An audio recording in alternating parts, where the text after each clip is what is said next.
Hello, my dear children. Welcome back. Volume 2, chapters 4 and 5, Planning and Organizing. इन दोनों chapters से sample paper 2025 और 26 में 4 questions पूछे गए हैं। 14 मार्क्स का इसका वेटेज है। तो आज हम डिस्कस करने वाले हैं ये 4 क्वेश्चंस। लेकिन बच्चों, ये सिर्फ इन 4 क्वेश्चंस का डिस्कशन नहीं होगा, बहुत सारी और बातें भी हम डिस्कस करने वाले हैं कि इन 4 क्वेश्चंस में कौन से 4 टॉपिक से क्वेश्चंस पूछे गए हैं, क्वेश्चंस की टाइपोलॉजी क्या है, क्या यही 4 टॉपिक्स इंपॉर्टेंट हैं या इसके अलावा भी कुछ टॉपिक्स हैं जिन पे आपको ध्यान देना है, क्योंकि उस पे प्रीवियस ईयर में क्वेश्चंस पूछे जा चुके हैं और आगे भी उसमें से क्वेश्चंस एक्सपेक्टेड हैं। और जब हम ये डिस्कशन करेंगे बच्चों, तो मैं साथ साथ आपको कुछ ऐसे कीवर्ड्स, कुछ ऐसे टिप्स एंड ट्रिक्स बताऊंगी जो कि आपके लिए बहुत ही हेल्पफुल और यूजफुल होने वाले हैं, not only to prepare for your terminal exams but also for your upcoming board exams 2026। तो इसीलिए बच्चों, इस वीडियो को बिल्कुल आप एंड तक देखेंगे, क्योंकि इन 4 क्वेश्चंस के डिस्कशन में हम इतनी सारी इंपॉर्टेंट चीजें डिस्कस करने वाले हैं जो आपको डेफिनेटली हेल्पफुल होंगी आपकी परफॉर्मेंस इंप्रूव करने में, आपके लिए प्रिपरेशन को आसान बनाने के लिए। और साथ में मैं आपको कुछ ऐसे इंपॉर्टेंट कीवर्ड्स और ट्रिक्स बताऊंगी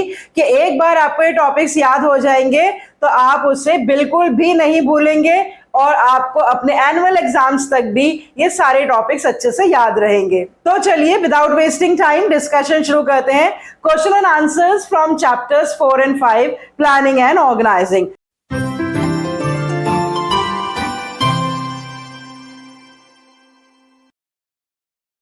सबसे पहले बच्चों, आप अपने पास क्वेश्चन नंबर्स नोट कर लीजिए। ये क्वेश्चन नंबर्स मैं ऑलरेडी बता चुकी हूं, लेकिन जो 4 क्वेश्चन सैंपल पेपर में पूछे गए हैं उनके नंबर्स हैं 14, 21, 26 एंड 33।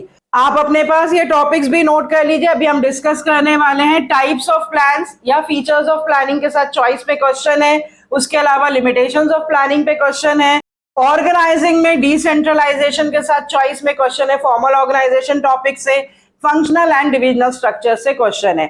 अब यहाँ समझने की बात यह है बच्चों के प्लानिंग एक बहुत ही छोटा सा चैप्टर है, इसमें सिर्फ 4 इंपॉर्टेंट टॉपिक्स हैं। Nature of planning, that is the features of planning, planning का process, advantages and limitations of planning, और उसके बाद टाइप्स ऑफ प्लान्स। तो हम ये देख सकते हैं कि उन चारों में से 3 टॉपिक्स पे ऑलरेडी यहाँ क्वेश्चन पूछे गए हैं, टाइप्स ऑफ प्लान्स पे, फीचर्स ऑफ प्लानिंग पे, लिमिटेशंस ऑफ प्लानिंग पे। इसके बाद प्लानिंग प्रोसेस से क्वेश्चन यहाँ पर इस साल पूछा नहीं गया, लेकिन प्लानिंग प्रोसेस पे भी क्वेश्चन आ सकता है।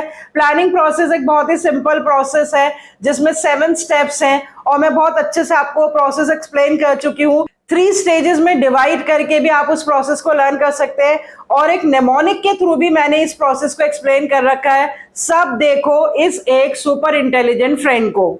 सारे ही प्रोसेसेस को मैंने निमोनिक्स के थ्रू एक्सप्लेन कर रखा है। वो प्लेलिस्ट ऑफ निमोनिक्स भी मैं आपके साथ डिस्क्रिप्शन बॉक्स में शेयर कर दूंगी, जिससे आपको सारे प्रोसेसेस ही बहुत अच्छी तरह से याद हो जाएंगे।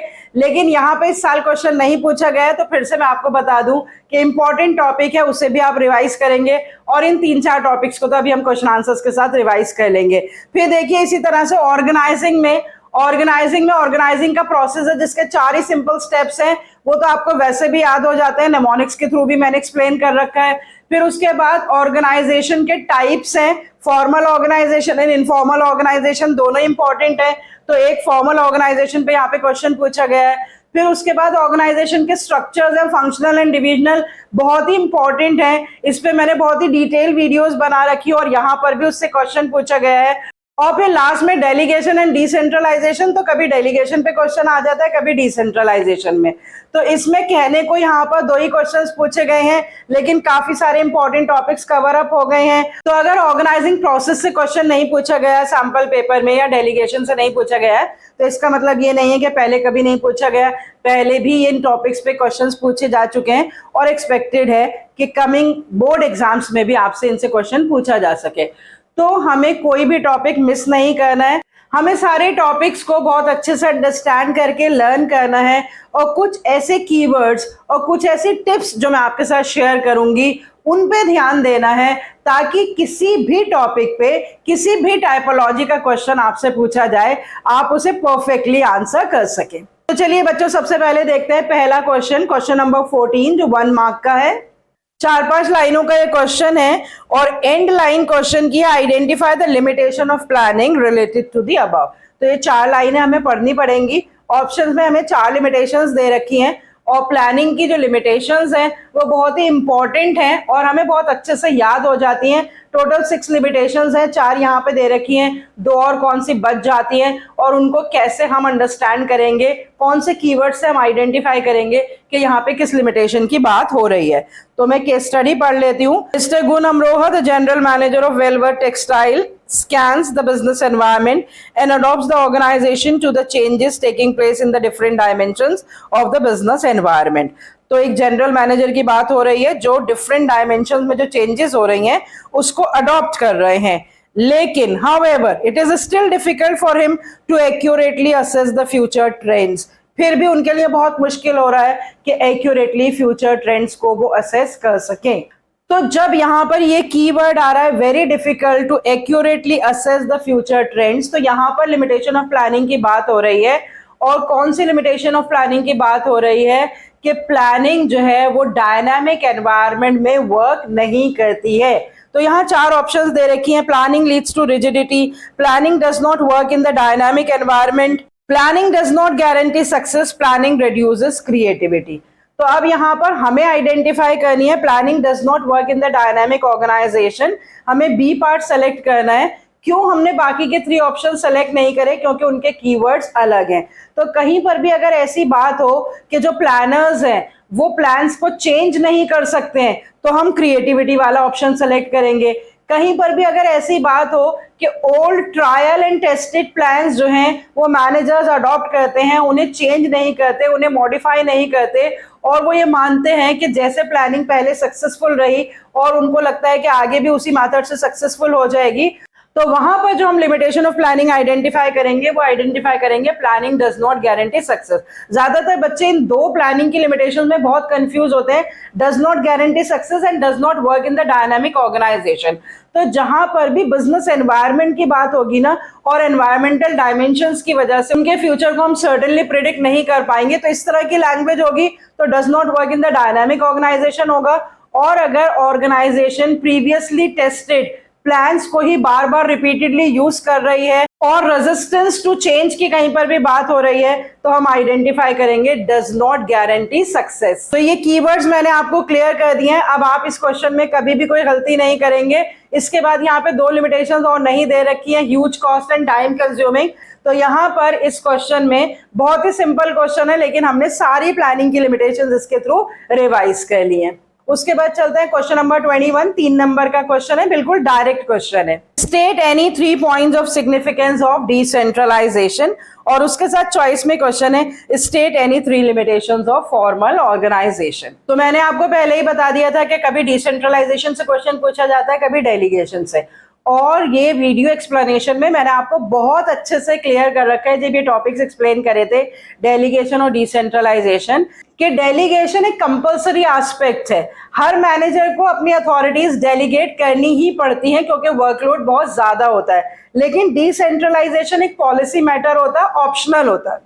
और डेलीगेशन जो है वो सुपीरियर ओरिएंटेड होती है और डिसेंट्रलाइजेशन जो है वो सबऑर्डिनेट्स ओरिएंटेड होती है, जहां पर भी सबऑर्डिनेट्स को ज्यादा इंपॉर्टेंस दी जाती है और उनके रोल को एनहांस करने की कोशिश की जाती है, तो वो डिसेंट्रलाइजेशन होता है। तो जब हम इंपॉर्टेंस याद करेंगे तो आपको बहुत अच्छे से क्लियरली दोनों की इंपॉर्टेंस अलग अलग पता चल जाएगी कि क्या इंपॉर्टेंस होती है डेलीगेशन की और क्या इंपॉर्टेंस होती है डिसेंट्रलाइजेशन की। तो 3 नंबर का सिंपल क्वेश्चन है, आप आंसर स्टार्ट करेंगे। The importance of decentralization is explained as follows. आप पहले 3 पॉइंट्स लिखेंगे, हेडिंग्स लिखेंगे, और अगर आप उसको एक्सप्लेन भी नहीं कर पाएंगे तो आपको 1.5 नंबर मिल जाएंगे और फिर उन 3 पॉइंट्स को एक्सप्लेन करेंगे। यहाँ पर मार्किंग स्कीम में देखिए दे रखा है, develops initiative among the subordinates, develops managerial talent for the future and quick decision making. तो ये स्पेसिफिक इंपॉर्टेंस है डिसेंट्रलाइजेशन की कि किस तरह से डिसेंट्रलाइजेशन जो है सबऑर्डिनेट्स के अंदर इनिशिएटिव एलिमेंट को डेवलप करता है, फ्यूचर टैलेंट को वो डेवलप करता है और क्विक डिसीजन मेकिंग में हेल्प करता है। क्योंकि जब पावर्स परमानेंटली डेलीगेट कर दी जाती हैं तो सबऑर्डिनेट्स को बार बार अपने सुपीरियर्स से पूछना नहीं पड़ता है कि ये डिसीजन ले या ना ले, और वो क्विक डिसीजन मेकिंग करते हैं। और जो टॉप मैनेजमेंट है वो भी ज्यादा रेलेवेंट और इंपॉर्टेंट मैटर्स पे कॉन्सेंट्रेट कर पाती है। एक्सप्लेनेशन भी जब आप लिखें तो 2-2 पॉइंट्स में लिखें, पैराग्राफ्स में ना लिखें। उसके साथ बच्चों देखिए चॉइस में क्वेश्चन पूछा गया है कि what are the 3 limitations of formal organization. तो जो फॉर्मल ऑर्गेनाइजेशन है बहुत ही इंपॉर्टेंट डेलिबरेटली क्रिएटेड ऑर्गेनाइजेशन होती है जिसमें पोजीशंस एंड पावर्स को बहुत ही क्लियरली डिफाइन किया जाता है, सुपीरियर सबऑर्डिनेट रिलेशनशिप को जो हम स्केलर चेन के थ्रू डिपिक्ट करते हैं।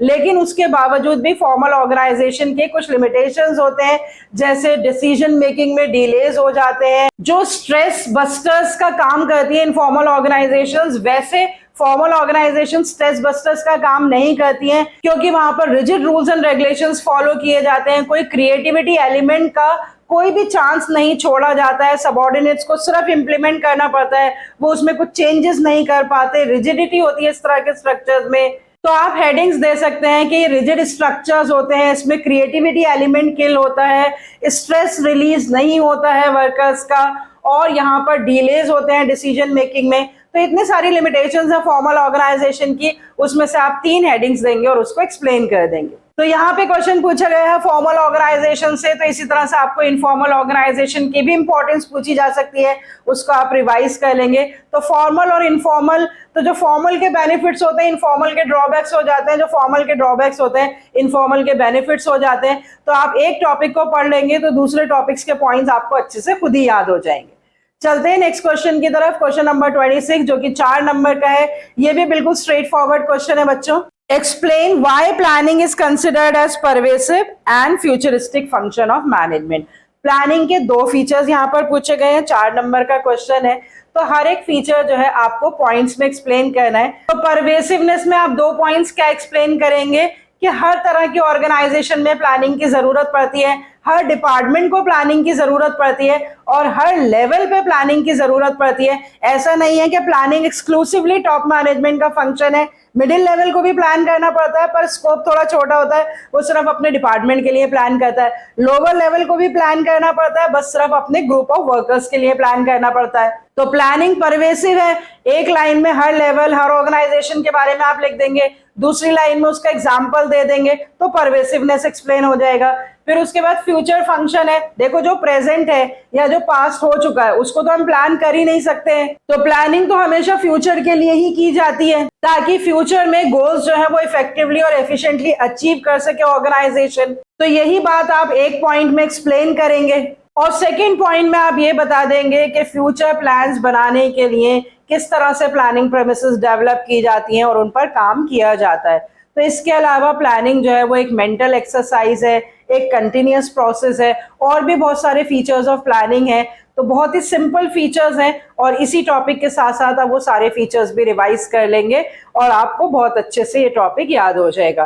तो अगेन मैं आपसे कह रही हूँ कि फीचर्स ऑफ प्लानिंग पे क्वेश्चन है, तो इसी तरह से किसी भी स्टेप ऑफ प्लानिंग पे क्वेश्चन पूछा जा सकता है, जैसे अभी मैंने आपको बताया। तो वो स्टेप्स आप नेमोनिक के थ्रू याद कर लेंगे और उसके कीवर्ड्स आप याद कर लेंगे, तो डेफिनेटली आपको उस तरह के क्वेश्चंस भी आंसर करने में कोई मुश्किल नहीं आएगी। और इसके साथ चॉइस में जो क्वेश्चन पूछा गया है वो स्ट्रैटेजी और प्रोसीजर पे पूछा गया है। बहुत ही इंपॉर्टेंट टॉपिक है टाइप्स ऑफ प्लान्स, जो आपको बिल्कुल भी मिस नहीं करना है। प्लान्स को हमने ऑलरेडी 2 इंपॉर्टेंट कैटेगरीज में लर्न कर रखा है, जो बार बार इस्तेमाल किए जाते हैं प्लान्स, रिपीटेड यूज प्लान्स, और जो एक बार इस्तेमाल किए जाते हैं सिंगल यूज प्लान्स। उसके अलावा एक थर्ड इंपॉर्टेंट कैटेगरी और है, neither single use nor repeated use, जिसमें सिर्फ 2 तरह के प्लान्स आते हैं, स्ट्रैटेजी एंड ऑब्जेक्टिव, क्योंकि उन्हें कभी कभी बार बार इस्तेमाल किया जाता है और कभी कभी एक ही बार इस्तेमाल किया जाता है, बदलनी पड़ती है। तो टोटल 8 प्लान्स हैं, जिसमें से 2 हैं neither single use nor repeated use, 4 plans हैं हमारे repeated use, policy, procedure, method and rule, और 2 प्लान्स हैं हमारे single use, programme and budget. जिसमें से 2 प्लान्स के बारे में आपसे डायरेक्ट क्वेश्चन यहाँ पे पूछा गया है, स्ट्रैटेजी एंड प्रोसीजर। तो 4 नंबर का एक क्वेश्चन है, स्ट्रैटेजी की डेफिनेशन लिखेंगे, उसका एग्जांपल दे देंगे, और सबसे इंपॉर्टेंट चीज जो स्ट्रैटेजी के बारे में आपको याद रखनी है कि स्ट्रैटेजी के 3 एलिमेंट्स होते हैं, determination of objectives, determination of alternative courses of action and allocation of resources. तो ये 3 एलिमेंट्स जो है, जिसमें ऑब्जेक्टिव एक पार्ट होता है स्ट्रैटेजी का, ये 3 एलिमेंट्स या ब्रॉड कॉन्टर्स करके कहीं भी कीवर्ड आएगा, तो इस तरह के कीवर्ड से आप स्ट्रैटेजी को डिफाइन कर सकते हो और आइडेंटिफाई भी कर सकते हैं, और उसके बाद सेकेंड लाइन में आप कोई भी स्ट्रैटेजी का एग्जाम्पल दे देंगे। और आप साथ साथ ये भी बता सकते हैं कि किस टाइप का प्लान है, neither single use nor repeated use. उसके बाद प्रोसीजर की बात हो रही है तो पहले आप प्रोसीजर की डेफिनेशन लिख देंगे, उसकी कैटेगरी लिख देंगे, उसका एग्जाम्पल लिख देंगे। तो पॉइंट्स में आप सिर्फ 2 पॉइंट्स भी बता देंगे प्रोसीजर के बारे में, तो you will be able to score full 4 marks out of 4 marks. तो इसी तरह से किसी भी और टाइप ऑफ प्लान पे आपसे क्वेश्चन पूछा जा सकता है। तो सारे प्लान्स को बहुत अच्छे से मैंने कंपैरेटिव एनालिसिस के थ्रू भी एक्सप्लेन कर रखा है। तो सारी वीडियोस बच्चे दोनों चैप्टर्स के हर टॉपिक की एक्सप्लेनेशन अवेलेबल है, तो आप इन वीडियोस को देख लेंगे तो आपके टॉपिक्स दोबारा से रिवाइज हो जाएंगे, फ्रेश हो जाएंगे। टर्मिनल एग्जाम्स में तो आपको याद रहेंगे ही रहेंगे, हमेशा के लिए ही याद हो जाएंगे। तो चलिए लास्ट केस स्टडी डिस्कस करते हैं, question number 33, that is a case study from organizing chapter. आप देख सकते हैं बच्चों इस केस स्टडी के 2 क्वेश्चंस हैं, A part and B part. A part में पूछा गया है identify the type of framework within which managerial and operating task are performed in the organisation of which Malini and Shalini were a part of. तो 2 लोग हैं जो 2 तरह की ऑर्गेनाइजेशन के पार्ट ऑफ फ्रेमवर्क की बात हो रही है, तो डेफिनेटली हमें मालिनी और शालिनी जिस तरह की ऑर्गेनाइजेशन में काम करती हैं उसको आइडेंटिफाई करना है। और बी पार्ट में फिर उन दोनों जो ऑर्गेनाइजेशन स्ट्रक्चर्स हम आइडेंटिफाई करेंगे उनके बीच में हमें डिफरेंसेस देने हैं 4। तो डेफिनेटली पहला पार्ट जो है वो 2 नंबर का है, तो सिर्फ आइडेंटिफाई करना है बच्चों। लैंग्वेज ऑफ द क्वेश्चन पे आपको बहुत ध्यान देना है क्योंकि पार्ट 1 में सिर्फ आइडेंटिफाई पूछा है। तो आंसर ए में हम लिखेंगे that the type of structure of which Malini is a part of, उसका नाम लिख देंगे। The type of structure of which Shalini is the part of, उसका नाम लिख देंगे। इसमें आपको 2 नंबर मिल जाएंगे। और सेकेंड वाले पार्ट में the differences between the structures identified in the part A, tabular form में हम बेसिस लेंगे, 4 बेसिस लेंगे। तो यहाँ पर अब हम केस स्टडी पढ़ लेते हैं। पहले पैराग्राफ में देखिए, Malini and Shalini recently completed the web designing course from a reputed university in Mumbai. Malini opened her own website development company, Rapid Software Private Limited. In order to ensure the smooth flow of communication and better control over the operations of the business, she divided the entire work into 4 departments. तो यहाँ पर departments divide कर रहे हैं, लेकिन departments के नाम देखिए, web designing, accounting, research and development and customer service. तो यहाँ पर कोई अलग अलग प्रोडक्ट्स की बात नहीं हो रही है, डिविजन्स की बात नहीं हो रही है। ये जो 4 डिपार्टमेंट्स हैं ये 4 अलग अलग तरह के फंक्शंस हैं। तो इसी से हम आइडेंटिफाई कर लेंगे कि मालिनी जिस तरह की ऑर्गेनाइजेशन स्ट्रक्चर में काम कर रही है वो फंक्शनल ऑर्गेनाइजेशन स्ट्रक्चर है। दूसरा पैराग्राफ देखिए, Shalini join a big group name babylon.com which offered a variety of services like Babylon Web Services, Babylon Prime, Babylon Retail. So she was appointed as the head of the Babylon Web Services division and she was responsible for the profit and loss of her service division. ये बहुत ही important keyword और की line है। जब एक department जो है एक सेपरेट सेंटर होता है, सेपरेट प्रॉफिट एंड लॉस उसका आइडेंटिफाई किया जाता है, तो वो डिविजनल स्ट्रक्चर होता है। She was happy to take the responsibility as the division would function as an autonomous unit, enabling her to make faster decisions. Autonomous unit भी एक इंपॉर्टेंट कीवर्ड है। तो शालिनी जिस स्ट्रक्चर का पार्ट है वो है डिविजनल स्ट्रक्चर। तो ये कीवर्ड्स आप अपने पास नोट कर लीजिए। पूरा पैराग्राफ जब हमने पढ़ा तो इन कीवर्ड्स से हम अच्छे से आइडेंटिफाई कर पा रहे हैं कि कौन सा डिविजनल स्ट्रक्चर है और कौन सा फंक्शनल स्ट्रक्चर है। यहाँ स्क्रीन पर देखिए ये दोनों स्ट्रक्चर्स आइडेंटिफाई कर रखे हैं और इसके बीच में जो डिफरेंसेस हैं वो भी हमने ऑलरेडी डिस्कस कर रखे हैं। तो फंक्शनल स्ट्रक्चर में फंक्शनल स्पेशलाइजेशन होती है, डिविजनल स्ट्रक्चर में प्रोडक्ट स्पेशलाइजेशन होती है। रिस्पॉन्सिबिलिटी फिक्स करना फंक्शनल स्ट्रक्चर में मुश्किल होता है, डिविजनल स्ट्रक्चर में आसान होता है। फंक्शनल स्ट्रक्चर्स में ऑटोनॉमस यूनिट की तरह काम नहीं किया जाता, सारे फंक्शंस इंटर रिलेटेड इंटरडिपेंडेंट होते हैं। डिविजनल स्ट्रक्चर एक ऑटोनॉमस यूनिट होता है। तो बच्चों आप जितने भी इंपॉर्टेंट टॉपिक्स हैं जो इस सैंपल पेपर में कवर अप किए गए हैं या केस स्टडीज आंसर करते टाइम हमें कैसे आंसर करना चाहिए, टेबुलर फॉर्म में आंसर करना चाहिए, तो ये सारे जो इंपॉर्टेंट पॉइंट्स हैं जो आपकी परफॉर्मेंस को इम्प्रूव करने में काम आएंगे वो मैंने आपसे डिस्कस कर लिए हैं। डिफिकल्ट टॉपिक्स या कॉम्प्लिकेटेड टॉपिक्स हैं उससे रिलेटेड भी ये पूरी केस स्टडी अवेलेबल है। 50 case studies with the 50 complicated topics in the whole syllabus, उसकी प्लेलिस्ट अवेलेबल है, वो भी आप देख लेंगे तो उससे आपकी परफेक्ट प्रिपरेशन, परफेक्ट रिवीजन हो जाएगी। तो सिर्फ टॉपिक्स याद करने से या चैप्टर्स के सारे टॉपिक्स को पढ़ लेने से ही आपकी रिवीजन नहीं होगी। जिस तरह से हम पैटर्न और जिस तरह से हम इम्पोर्टेंट पॉइंट्स डिस्कस करते हैं वो भी आपके लिए जानने बहुत ही ज़रूरी हैं।